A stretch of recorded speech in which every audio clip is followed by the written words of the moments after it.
Welcome to episode 56 of Upshift, an Action Network podcast that gives you an edge on Essence20. I'm Ryan Costello, one of the designers of the Essence20 system and an author on the G.I. Joe, Transformers, and My Little Pony role-playing game Core Rulebooks, and more. I'm Charles Cushman, and I'm on a journey to dig into the nitty-gritty details of the Essence20 system and tap into Ryan's expert knowledge to get the most out of the game. Sorry, I just got some kind of alert from some kind of malware detector, but anyway, I think we're fine, and we are speedrunning this episode, so we cannot start over.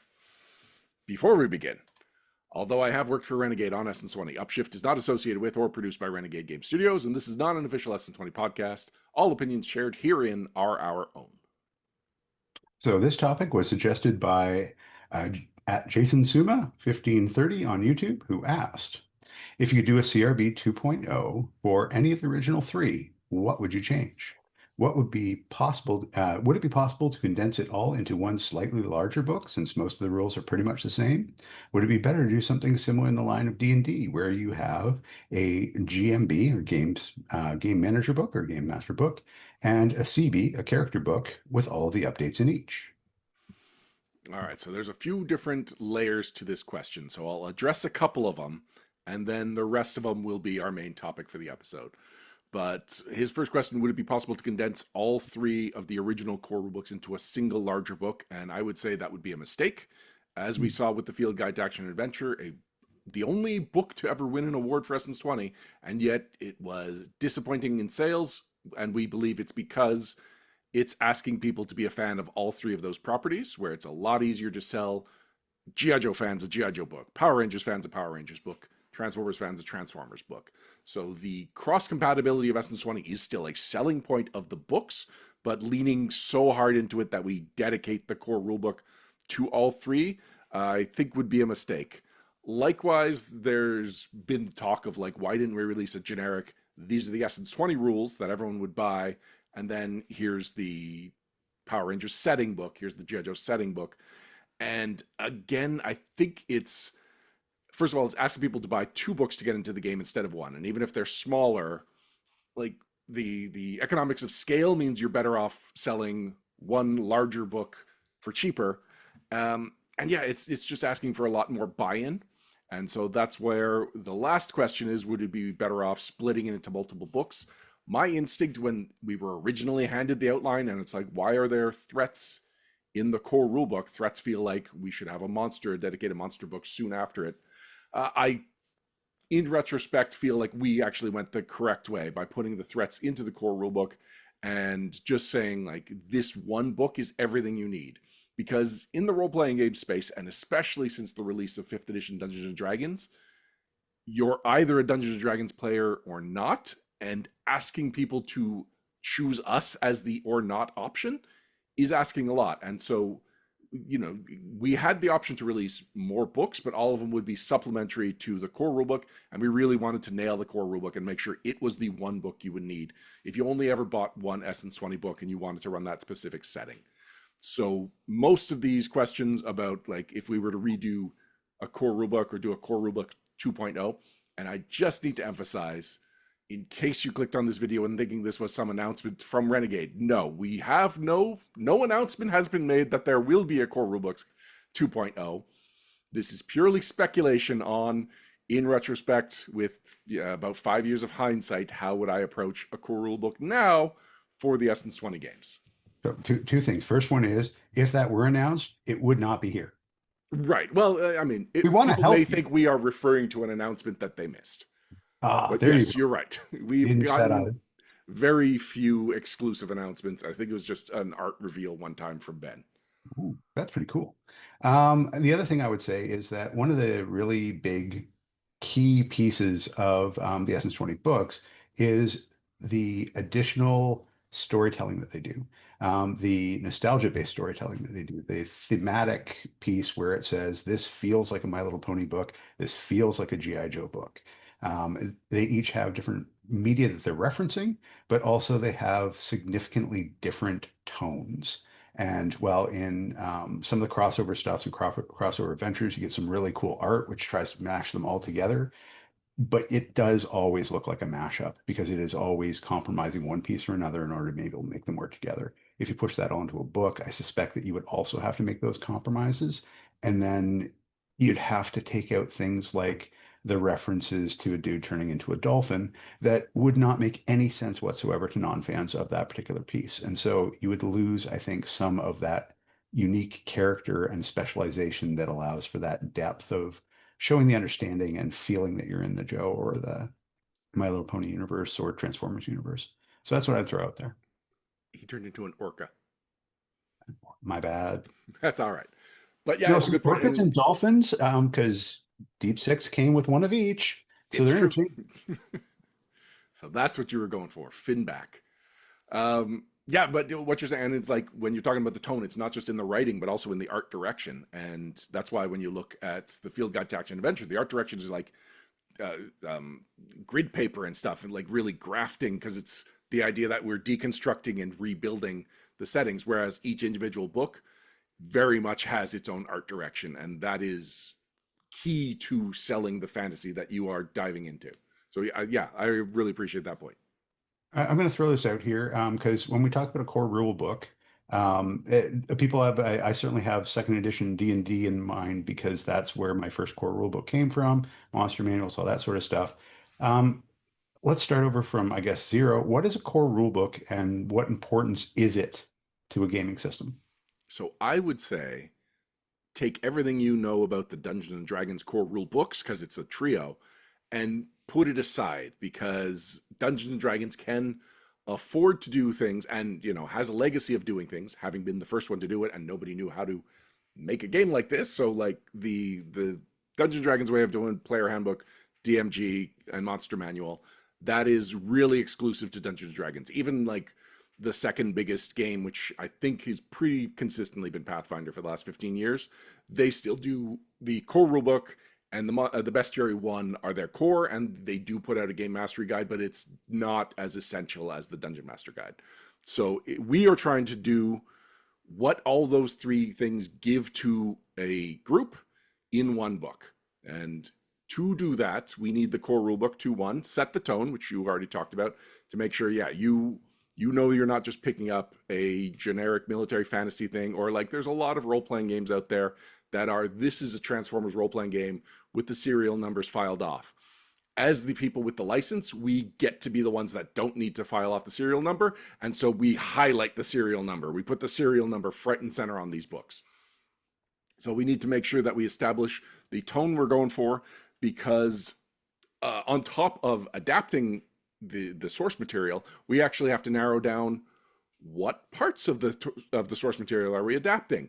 Are we doing the G.I. Joe animated series? And so everyone's shooting lasers, and it's just kind of the characters within the game take it seriously, but the players know that everything is silly. Or are we adapting the comic, which is a lot more gritty and a lot more based in realism than that? So someone buying the G.I. Joe core rulebook, we need to tell them immediately, and this is the flavor of G.I. Joe or flavor of Power Rangers, flavor of Transformers you are getting. And I guess that's super important specifically for Transformers, where there's 97 reboots.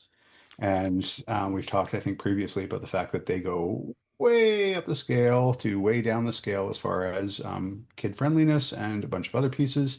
So understanding which one you're dealing with is, I think, super important. But it also allows for exploration of different universes, like the Transformers One book, where it's specifically devoted to a different kind of thing than the original core book is. But if you didn't have a core book to establish what it is that common world that we're all sharing, that would be a challenge, I think, because Transformers means something different to everyone. Even if you're 3 years apart, it may mean something entirely different to you. Yeah, it also means that when we're doing a book like My Little Pony, we had to establish this is Generation 4 and only Generation 4. And, that would be weird if it was G.I. Joe and we were doing just Sigma 6. But with My Little Pony, it was a brand that has legs, uh, you know, not metaphor, well, metaphorically Four and of them. literally. um, but yeah, it had this 30-year of legacy, and then suddenly it hit huge with the fourth generation, which to many fans is the only generation that they were familiar with.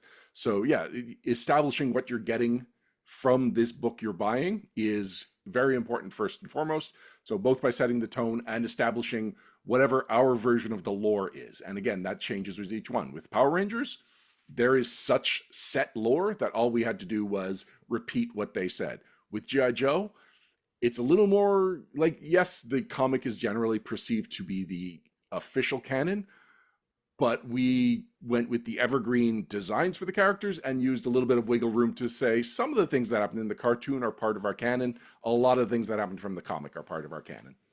Yeah, my main canon is listen and fun books. Everything else is kind of like, all right, I'll add it on, but really the listen and fun books are the core. Was there more than one? No, no, there were two, I think. One didn't come with a figure though.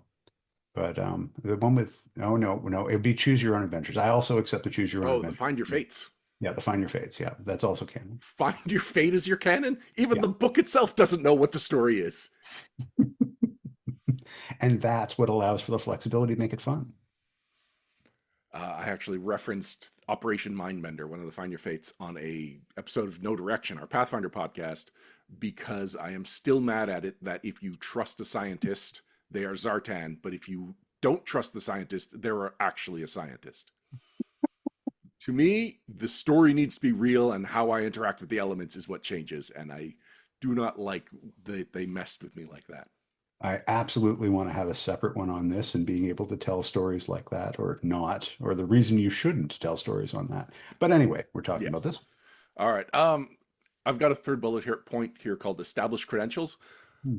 This is something that I like to do in that I like to make sure that early on we throw in a couple of very specific, deeper cut references that show that I speak your language, reader. Like, I am a big G.I. Joe fan, I'm a big My Little Pony fan, and I know Transformers well enough that I know how to find the references to make you realize that we are on the same page. Because I know as a fan of something when I pick it up and it's like, oh, they just slapped the G.I. Joe name on this, and this is just, it's corporate speak that's been translated into a new form.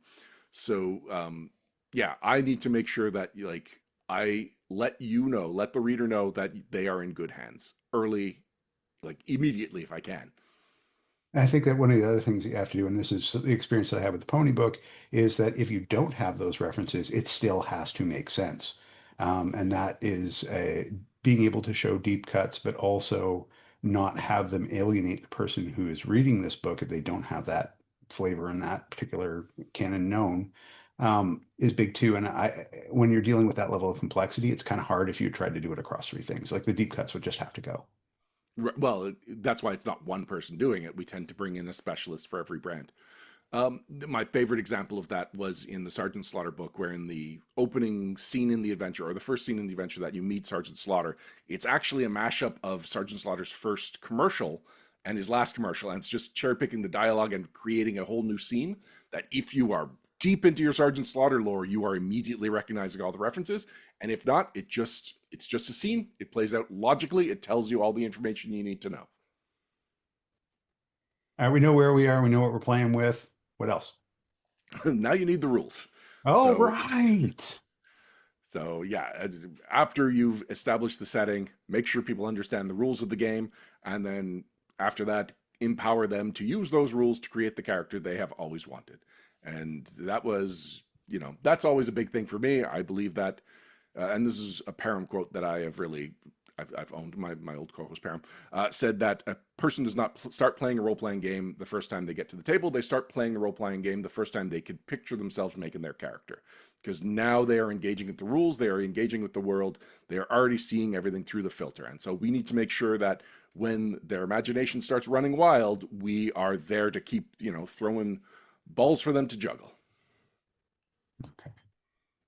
All right. So let's talk about redesigning the core rulebook.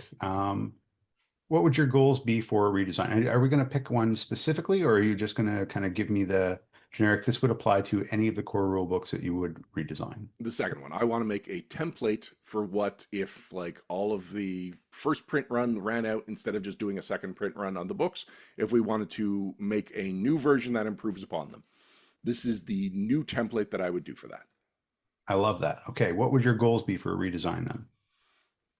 Well, I already told you the goal. So I've broken it Oh, down to chapter to show uh, how we do that in each different one. okay. All right, that makes sense to me. I guess the best place to start is chapter three. I'm kidding. I wouldn't do that to you. Chapter one. Chapter one is the introduction. And I am just going to say, and I know this sounds like I'm complimenting myself since I worked on 3 of the 4 first rule books, but I think Essence 20 writes incredible introductions. That Power Rangers, I did not know the world, but reading the Power Rangers introduction really helped me catch up to like what's going on, what the major conflicts are, who the key players are, and what role I would play as a player in the role playing game. G.I. Joe, I wrote it and I love that introduction. It's Hawk giving a briefing to new recruits. It covers the major characters. It covers that this is a huge team with a lot of wacky characters, that we're fighting villains that come from a lot of different angles. Like everything that I think G.I. Joe is, I personified it through General Hawk's dialogue. And one of my great compliments that I've ever received was when we did the Order from Disorder actual play. The introduction for that adventure, our GM Jason Charles Miller read verbatim from that introduction. He was so impressed by it and felt that it established the setting so well that he just took it from the core rulebook and fed it right back to me. Awesome. Okay, so you've done your introductory essay. You've established that piece. What is chapter two? Chapter 2 is something we don't have in the books, and I think we need, and it is called the Essence 20 Essentials chapter. So Uh, we go, as it is, we go from here's the world you're in, and now here's options for playing in that world. And if you don't know what an upshift is, if you don't understand how essence scores work, you are reading a piece of descriptive text that you understand, and then a piece of rules text that you have no context for. So chapter 2 will not be as big as the how to play the game chapter that we have in most of the core rulebooks now. It will be a fraction of that size, but it's just basically so that when you read a rule, like let's say you immediately know that you want to play an officer. And so you go straight to the officer and it's got all these things about using such and such actions to do such and such benefits. We are giving you the context early on to make sure you know what that is. This is also where we'll fit the what is an RPG kind of mandatory thing, even though it's safe to say people that are coming to Essence 20 have played at least one RPG, and it's even safer to say that that one RPG is probably Dungeons and Dragons. But just in case, like just in case your friend who has played Dungeons and Dragons invites you into this game because he knows you've always been curious about Dungeons and Dragons and you love G.I. Joe or Transformers or Power Rangers, so this might genuinely be your first RPG. So we make sure we tell you this is what you're doing. And then we move on to this is specifically how Essence 20 works. And it's just the highlights, get all the important terms out of the way. And end that with character creation where we don't go into every option, but we explain what every option is. We explain what an origin is. The list of origins will come later.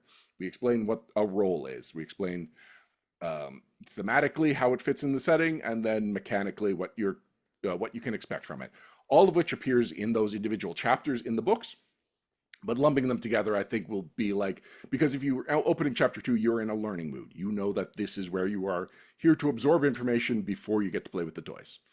And that's why I'm not doing the full Essence 20 rules in chapter 2, because you do want to get to the toys. So you are in a learning mood, but you only have so much patience for it. You want to get to gym class, you want to get to recess.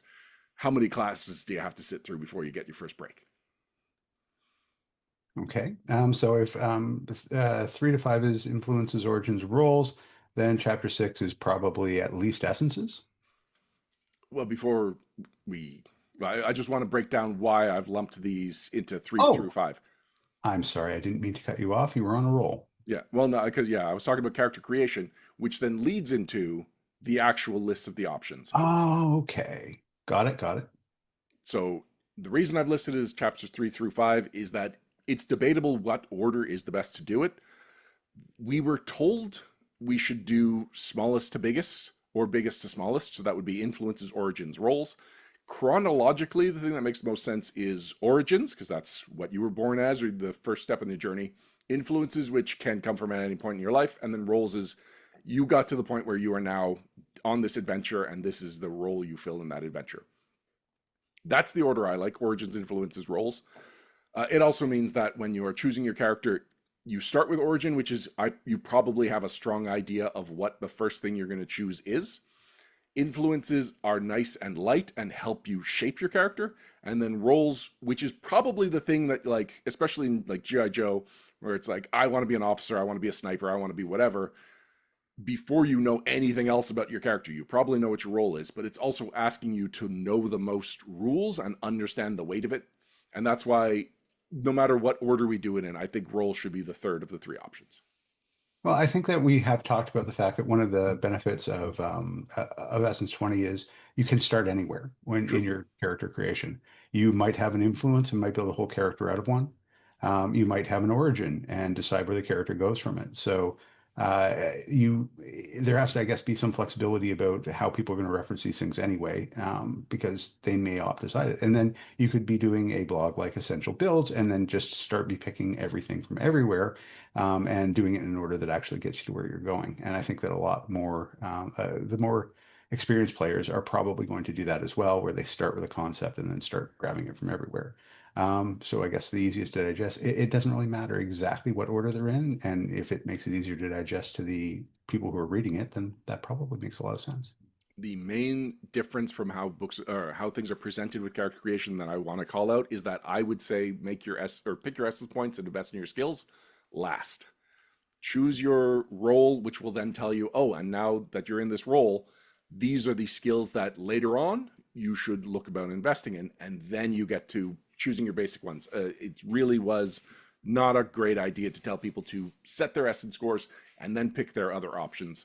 Because while logically I could follow that, it's like, create the framework and then apply the details. Kind of like if you were designing a G.I. Joe action figure, you get the buck and then you start carving the details on top.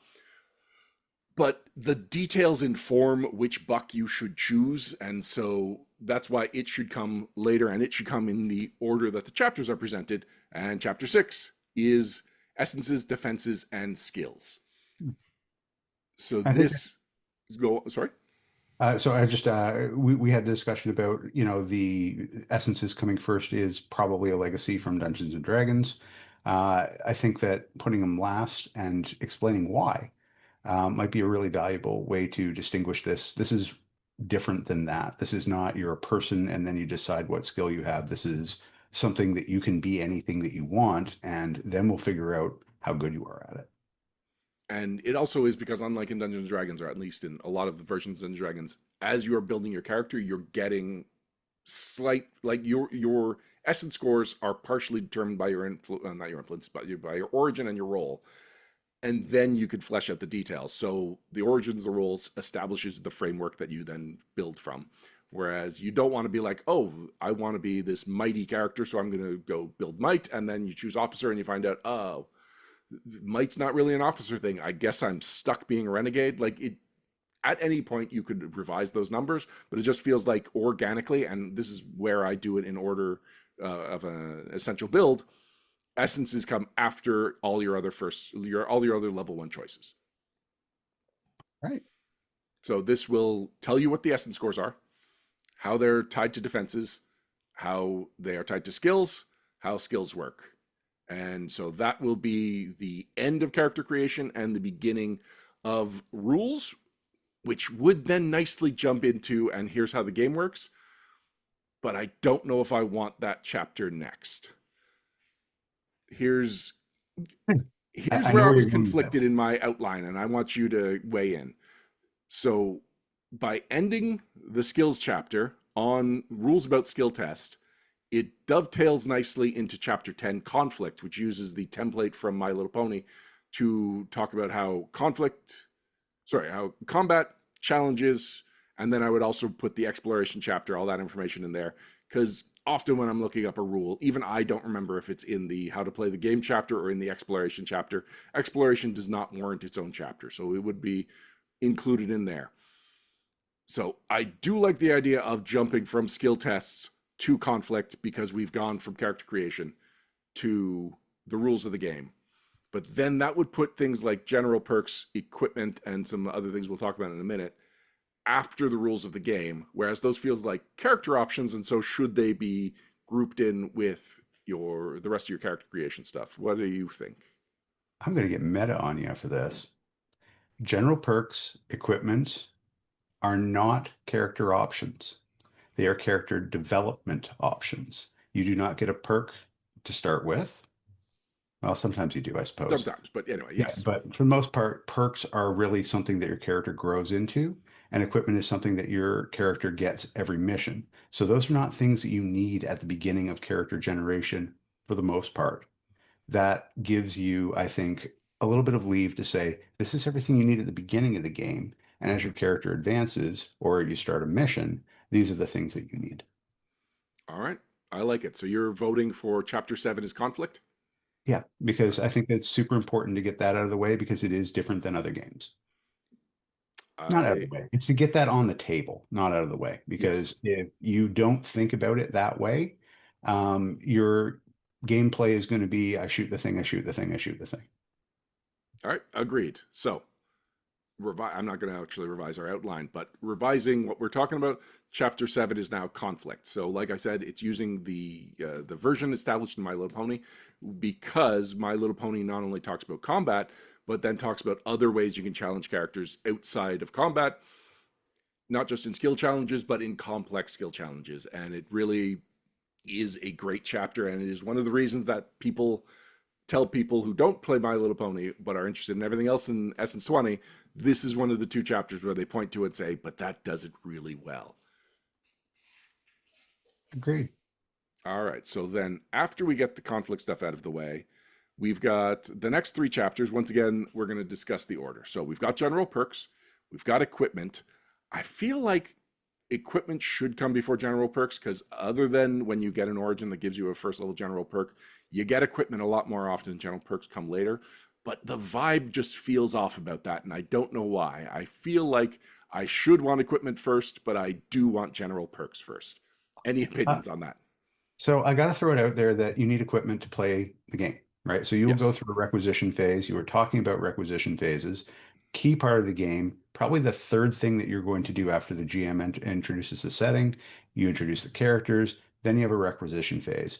You need that to play your first session, so it has to come up earlier. It doesn't have to be you would create your character outside of the first, you create that in session zero, but in session one of the first things you're going to be asked to do is to get your equipment and roll All right. for it. I So am it's got to be convinced. up there. So then our new chapter 8, or actually it's still chapter 8, is equipment.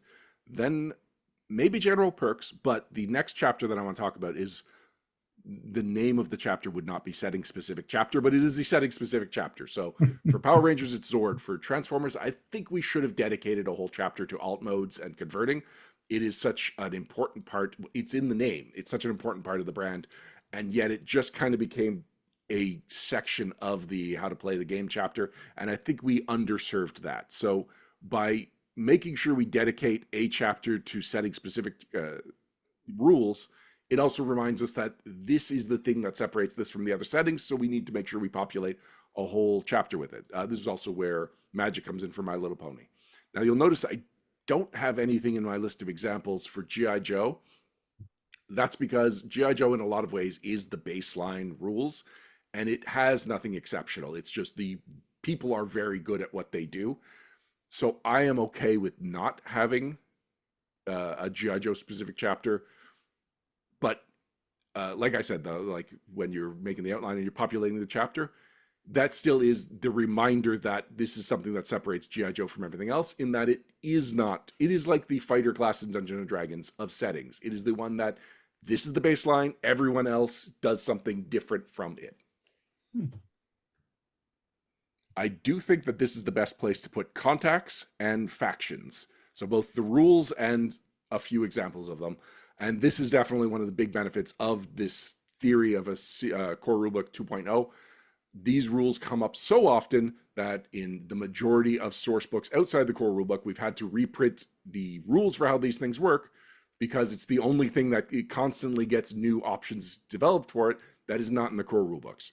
So I would definitely make sure that at the very least we have the rules for what contacts are, and even if we don't have a fully fleshed out list of them, although in this version, you'll know in the G.I. Joe Core Rulebook, we've got just the the active roster stuff at the beginning, I would make sure that that had more mechanical weight, and I would try to turn that each of those characters into contacts, so that again, one of the mistakes of the G.I. Joe Core Rulebook is that people wanted mechanics for the Joes, and we only gave them flavor for the Joes. So moving that to this section and going into deeper detail gives the best of both worlds. What I would say for setting specific, and I don't know if this fits here or it fits under equipment or where it really fits, but I noticed that vehicles, which are a huge part of the G.I. Joe universe, I'm not sure to what degree they are for anything else, would that be here? Because there's a lot of the core rulebook which is devoted. I keep looking over at the core rulebook like it's going to, look at me. That's on my shelf beside me. There is a good chunk of the book devoted to these vehicles, and I don't really see a specific place where that would fit here in the generic one. So is that more setting specific? Sort of. So what I think it would be is that the pages that would normally be dedicated to something setting specific would then become a larger equipment chapter and a larger threat chapter. And we would still break it down more or less the way we've got it in the G.I. Joe Core Rulebook, where the Joe equipment or the Joe vehicles are in equipment and the Cobra vehicles are in threats. Okay. All right. Then finally we got our general perks. And then we move on to, and there's nothing really to say about general perks. It's just a whole bunch of other stuff. Oh, you know what? We got time? Yeah. I want to go back to influences for a minute. Hmm. I much prefer the way influences are handled in Welcome to Night Vale, which is every influence is only about maybe 200 words max. Whereas in G.I. Joe, Power Rangers, Transformers, actually, scratch that. We're going to do oh, no. I'm going to stick with what Night Vale does, because Night Vale also does the Transformers thing where an influence doesn't have an attached hangup. You Hmm. choose an influence, and then once you get two or three, you go to the list of hangups, which is what Transformers does. And so, in a revised version of the rules, I would like that system, but I would like to do, I would drop the background bonds. I would drop a lot of the description in influences is just the name of this influence. Here's a 200-word explanation of that name. Whereas name, one word, one sentence summary of what that name is gives more flexibility so that you can apply it to more characters. And then we get into the rules. And with this not tight 100, 200-word influence thing, we can now put in like 4 times as many influences into any given core rulebook. Because I really do feel like the influence is the thing that we should just have. Here's 1,000 of them to help you nudge your character in a certain direction. Like it's not a full-on commitment. It's, oh, you like the name of this influence? Hopefully this mechanics works. If not, here's 300 others that you could use. That was one of my major pushes in the My Little Pony Core Rulebook, to have just a ton of influences so that you are really helping to define your character that way. And I really like the detaching the influences from I forgot what the word is, darn it, from the opposite of an Hangups. influence. Hangups. So because I once built a character around a hangup and I had to take the influence that went with it, and I didn't really want that influence. It didn't make any sense for the character, but the hangup was perfect. So by separating those things, you can utilize hangups better because they're not necessarily just counterpoints for balance. Sometimes they're the whole reason that you play the character. Right. Like we have no hang up to represent the fact that Snake Eyes can't talk. And if we wanted to make like you've been injured and so you lose one of your senses or whatever, basically the opposite of what acute ed sense gives you as a general perk, like we would have to find a influence perk to give you to balance out this. And it's just like it would have been so much better if those were divorced. And also something that I noticed when we started bringing in a lot of freelancers is that their instinct is, here's the influence, and your penalty is that if you're not involved in the influence or you're talking about something other than the influence, you get a penalty on social. And so like hangups were just starting to punish social characters for choosing more than one influence. And so that became one of the design mandates of like, and when you design an influence, it cannot be a social penalty unless there is absolutely no other way you can represent the downside of taking this influence. And I love quirky ones. The quirky ones are the ones that give you, ideas. And my favorite one, obviously, is that only speaks in scientific terms. That was a whole character. And you find characters in Essence 20 in the strangest places.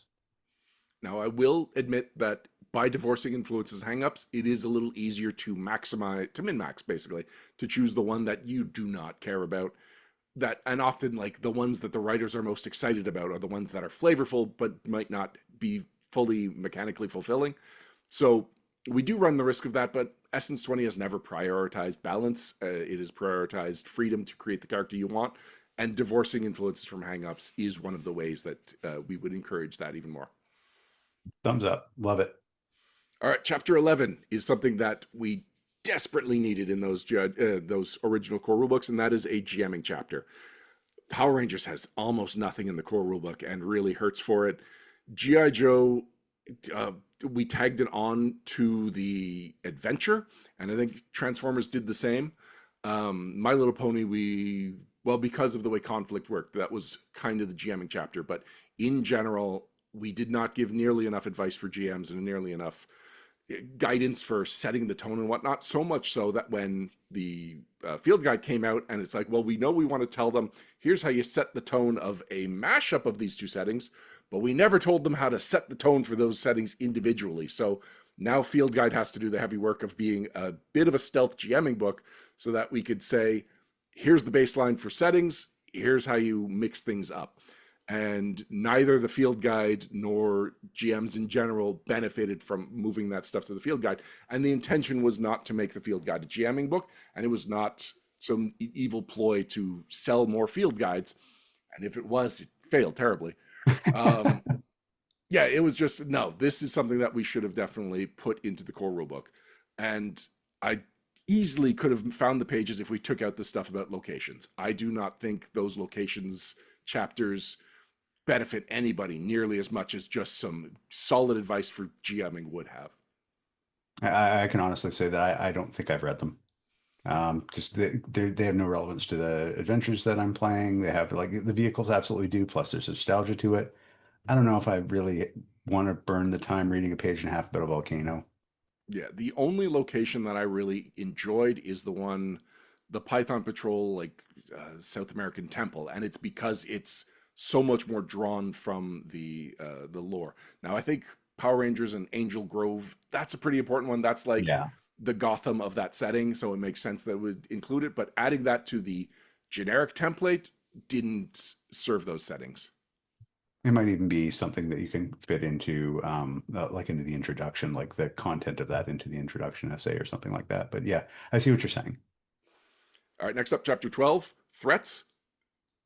Every book should have a threat section like GI Joe. GI Joe gives you mooks for levels 1 through 5 so that those high level mooks can be bosses at the beginning of adventure or at low level adventures and then become the low level mooks at higher level. It gives a variety of recognizable characters, like including like some decent diversity in those characters, and it gives you a nice range of threat levels. Power Rangers before it, that's a terrible threat chapter. I'm sorry.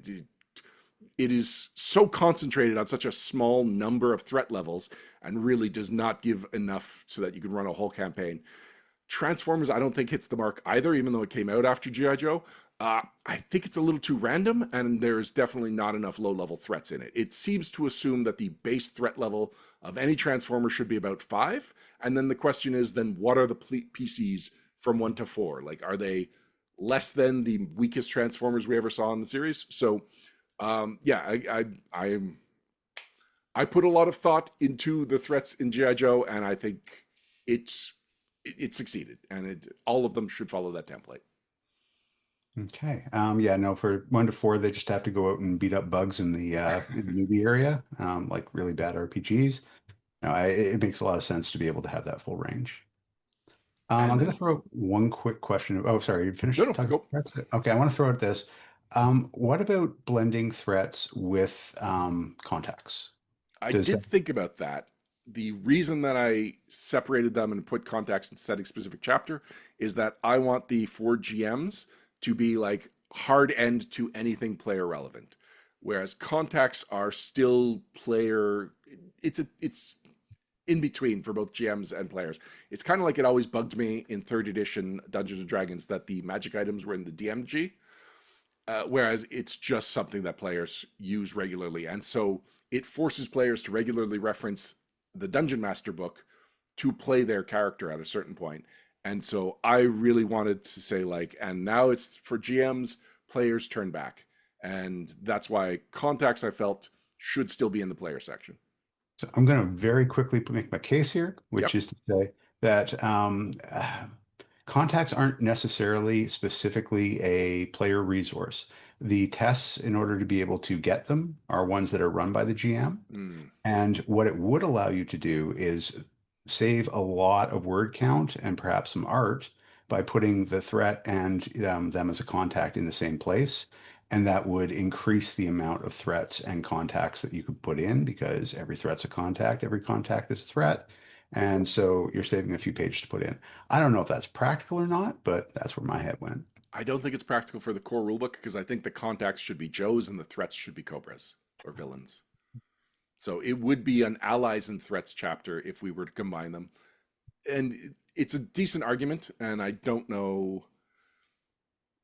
Well, we definitely couldn't leave it so that factions was alone in the setting specific chapter. Anyway, this would be this is the nitty gritty. This is something that we would have to really look at closely. For this template, I would say it could go either way. Like nitty-gritty details is in my intro. I know it is. All And right, then put me in. finally, including an adventure. And once again, I do think the G.I. Joe adventure is the best template for it. So the G.I. Joe adventure takes place in the pit. And that way we were able to flesh out the pit. It would have benefited from a map, but otherwise it's got all the floor plan and just things you can do in every area of the pit so that when you're done with the adventure, you've still got access to the pit. You've still got all of this stuff outlined. Um, and it's a low level adventure and it introduces everything you need to know. And also, like, it starts before the combat starts, where you could just go off and do things in the pit, and they all have skill tests, and it's on an individual basis, which basically gives the GM a chance to talk to each individual player and explain, this is how skill tests work, this is where it is on your character sheet, before it moves on to something else. Whereas Power Rangers, it's just an adventure, it's any old adventure, and doesn't really do that hand holding that new players benefit from. And Transformers, I think it does the same. The My Little Pony one is pretty good in the same and I didn't write this, but in the same way that we introduced the pit in G.I. Joe, My Little Pony introduces Ponyville and all of the major characters, and so it gets you the things that you are most excited to do in these settings. All right, so I'm going to surprise you with one. There's a major flaw with your design here in that it has Big flaw. 13 chapters. And is that an unlucky number? That is an unlucky number for many people. So you have to right now, in the next 30 seconds, come up with what you'd put in another chapter. Well, I was going to say I would just turn chapter one into introduction and then shift every number down by one. And that's why you're a professional at this.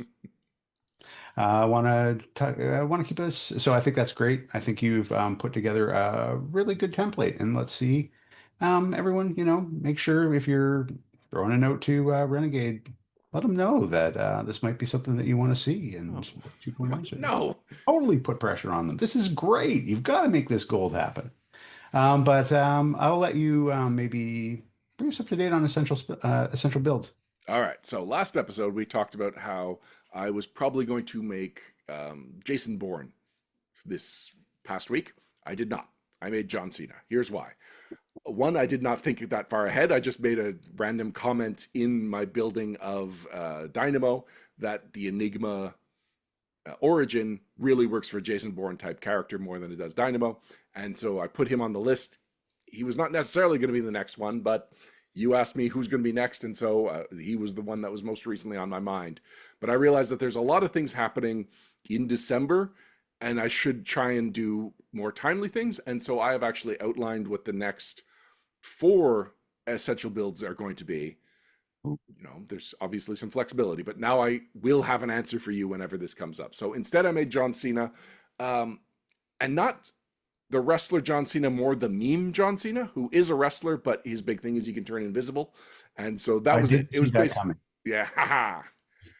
It was basically an excuse to build a brawler type and also throw in some magic and just to see if using the magic system based around a single spell worked out. Wow. I want to read that one. And the All right. reason I'm doing John Cena now is because John Cena is about to have his announced final match ever from wrestling. And so between when that one came out and the next one is when it's happening. And so it was like, all right, this is timely.